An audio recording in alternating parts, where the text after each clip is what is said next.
Now, most people in the world will recognize a photo of Machu Picchu. It's the second most recognized travel image right after the Eiffel Tower.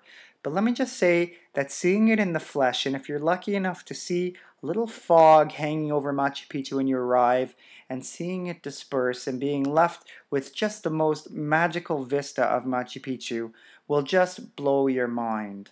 It's not the size of these ruins that makes them so special. We have much bigger ruins in Tikal in Guatemala or Teotihuacan close to Mexico City, but it's really the engineering that went into building this city, this small village on the side of a mountain, that makes it the most unique and memorable sites in all of the world. Now, it is worth noting, if you do get here early in the morning, maybe you've done the Lares Trek or the Inca Trail, you're going to get an experience like this, seeing these ruins without, many people that start to trample on them by midday when helicopters arrive and a couple of train loads of people have come through. So getting here early in the morning definitely is worthwhile. But even more so, it's really worth having a local guide, and that's something at Tucan we really put a lot of emphasis on, is not just coming here and wandering around, but actually learning about the history of this site. Now the guide is actually pointing there to the high mountain on the far side of Machu Picchu called Huayna Picchu.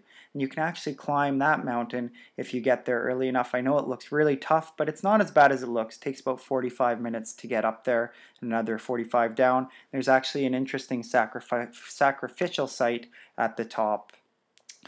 But the guide will explain to us some of the history here and the fact that Hiram Bingham in 1911 was tramping through here looking for the lost city of the Incas. And he came to a small town that was just a hut and a family, and he said to them, "Can you please direct me? Where is the lost city of the Incas?" And a farmer kind of took him up here and showed him this site. And it took many years to excavate Machu Picchu because the Incas actually did not want the Spaniards to discover this city. And they wanted it to be shrouded in jungle, and it took decades until this was restored to the Machu Picchu we know today.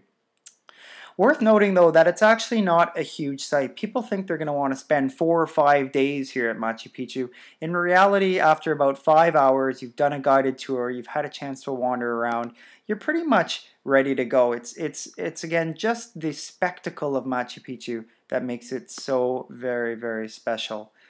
Quite unique as well is our landscaping staff here at Machu Picchu. We have about 12 llamas that take care of all the gardening essentials, make sure the lawn is freshly trimmed, doing a very nice job as well. So that's of course a little bit about Machu Picchu. Definitely a highlight for clients in Peru, and for very good reason. And I hope you've learned something, and happy selling.